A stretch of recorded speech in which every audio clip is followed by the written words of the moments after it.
miarabantsika jiaby ndraiky kristianavana amin'izao alahady faefatra amin'ny carême zao mandroso tsikelikely atsika magnatogno ny fetin'ny Pâques. Dia tsika italaho ny heriny fanemasina mba hagnampy atsika andray ny tenin'Andriamanitra amin'izao alahady faefatra ny carême zao. Zagnahary masina Zagnahary baba tsara anao ary Zagnahary tsy mivady. Anao boka mitantagna ny fiainagnanay ary mamelogno zahay amin'ny fitiavanao azave amin'ny fagnahinao masina zahay mbo ho afaka andray ny teninao ary mba ho resy lahatra fô ny teny dia i Jesu Kristy eto agnivonay ka agnazava ny fagnahinay, agnazava ny fonay ary agnavoa ny fagnahinay amin'izay ny fonay ho ravoravo aketo am-pagnomanana ny Pâques. Amin'ny alalan'i Kristy tomponay no angatahana izany. Amen. Kristianavana ny vakteny voalohany dia nalegny tato amin'ny boky faharoa ny tantara amin'ny toko fahatelopolo enin'amby. Ny mpanoratra masina aketo dia mitantara ampahany amin'ny tantara ampamonjena. Raha ny tegna marigny ny tantara vanim-potoagna raiky tamin'ny tantara ampamonjena teo eo tamin'ny taogno enin'amby valopolo sy dimanjato fistoamby valopolo sy dimanjato talohan'i Jesu Kristy. Fotoagna naharavan'ny tempolo tamin'ny andron'ny Nabucodonosor mpanjakan'i Babilôna. Ireto vahoaka dia lasa ankobabo tagny Babilôna. Fa 50 taogno taty afara ndraiky Zagnahary tamin'ny alalan'ny Sirosy mpanjakan'ny Persa nampody ireto vahoaka reto tamin'ny tanin-jareo ary nagnamboatra ndraiky ny tempoly, nagnamboatra ndraiky ny tanàna.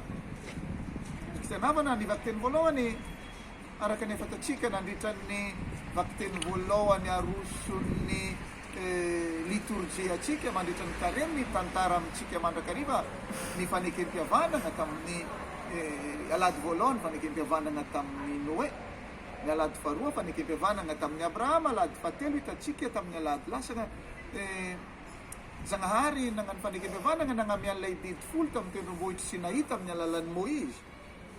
Iny ihany dia mbola mitantara amintsika ary mampiseho amintsika fanekempiavanana. Fanekempiavanana hafakely, fanekempiavanana tsy voahaja satria nidiadiavin'ny reto vahoaka, nitsonitsoniavin'ny reto vahoaka ny fanekempiavanana nataon'ny Zagnahary tamin-jareo. Fô nankamafisin'Andriamanitra ndraiky zegny ary Zagnahary tsy mivadiky. Zagnahary tian'ny vahoakany tiafoany. Aozy vakteny voalohany tamin'izegny andro zegny ny lehibe ny mpisorona rehetra mba amin'ny vahoaka koa nandroso nanao fahadisoana magnaraka ny vetaveta ny hafa firenena. Nivadiky tamin'ny Zagnahary ireto vahoaka hatramin'ny mpisorona. Tsara be ilay famakiana ny tantaram-pamonjena ry kristianavana. Fanekempiavanana efa norereny reto vahoaka sy nataony reto vahoaka sira fô nankamafisin-Zagnahary ndraiky, navozin-Zagnahary ndraiky satria Zagnahary tsy mivadiky. Ny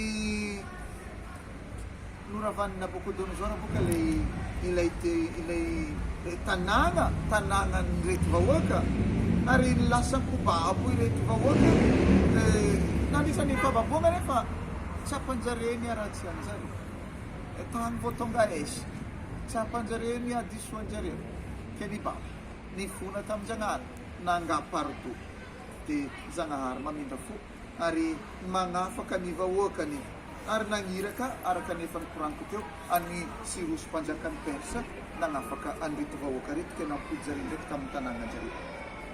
Ao amin'ny vakteny faharoa ry kristianavana nalegny tato amin'ny taratasy masinda Paoly apôstôly ho an'ny kristianina tagny Efezy amin'ny toko faharoa andiny fahaefatra ka hatramin'ny fahafolo. I masinda Paoly mampiseho amintsika fô manankariagna amin'ny famindrampo Zagnahary ary noho ny alehibe ny fitiavany atsika zegny ka ozy masinda Paoly atao vakteny ny fahasoavana no namonjiagna anareo.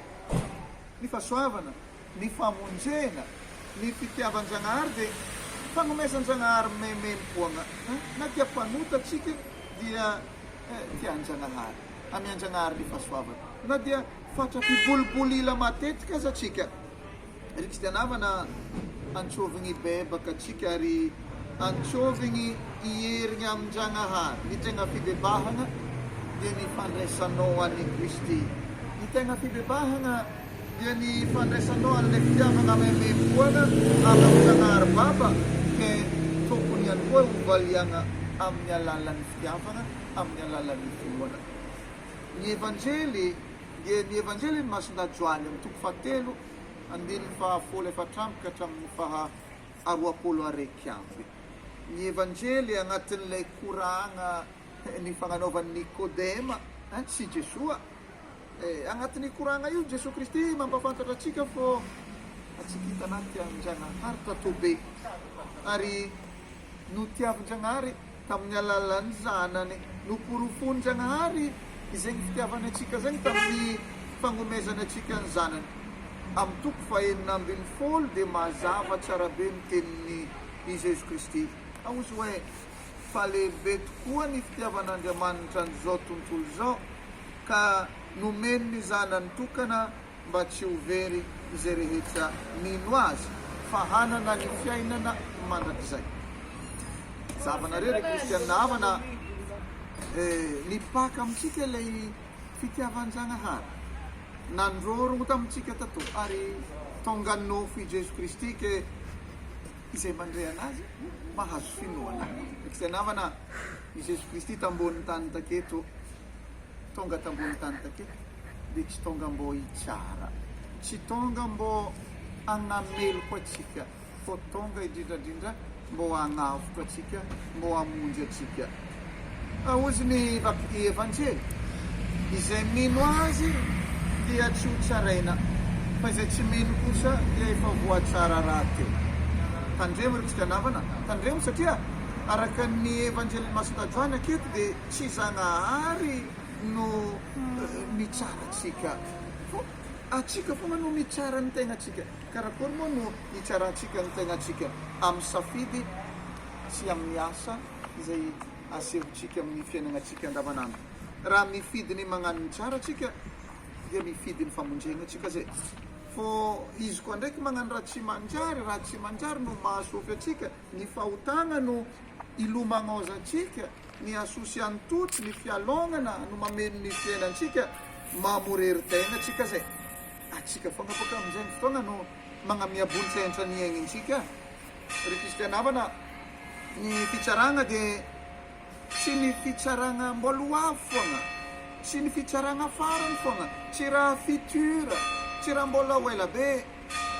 Ny fitsaragna dia raha efa iainantsika isan'andro, indrindra amin'ny fietsiky, amin'ny toetra, amin'ny asa asehontsika isan'andro, amin'ny fifandraisantsika amin'ny fahamarinan-Janahary.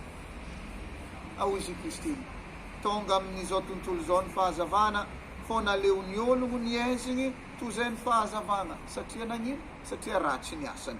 Kristianina havana, ny olo mifody agnaty sambra maizy mboka tsisy jiro, izy koa mazava tampoko ino anony afody ny maso anazy natakofa ny maso anazy satria tsy dignin'ilay fahazavana. Karaha zegny koa ny olo miaigny agnatin'ny ratsy, ny olo miaigny agnatin'ny lenga, ny olo miaigny tsy miaigny ny fahamarinana dia tsy mahadigny ny fahazavana.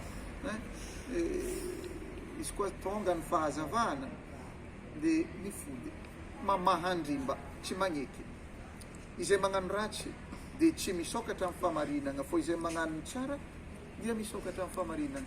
Misokatra amin-Janahary satria manana fo madi ary madio fo ke misokatra amin'ny hafa. Fô tandremo faharoa, i Jesoa Kristy tsy nivolagna hoe izay lavo agnatin'ny aiziny fô izay tia ny aiziny, izay tia raha maizinkizy. Zegny boka le volagnany hoe naleon'ny ologno ny aiziny toy izay ny fahazavana.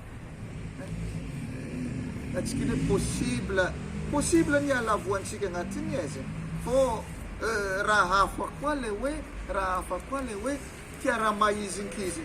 Mety ho lavo atsika, mety ho lavo anao, mety ho lavo za, fô zegny tsy manakana atsika anakatra ny fahamarinana satria azo antoko tsara be, azo atao tsara be ny mitsangana, ny miarigny. Fô izay tian'ny lenga, misy olo boka raha zatra manenga fogna avery 1er avrily andro jiaby io, izay tia raha ratsy, izay misafidy ankalalahana ny ratsy nefa aigny tsara be fô ratsy zegny, nefa mbola ankafizy, mbola toagnany, Zegny no atao hoe olo tsy miaigny ny famarina, fô miaigny ny maizina. Ao Jesy Kristy atao amin'ny farafaran'ny evanjely, fô izay magnano ny marigny no magnatony ny fahazavana mba hiariary ny asany fa atao amin'Andriamanitra. Ry Kristiana havana, ny magnano ny marigny dia tsy midika hoe mahafantatra.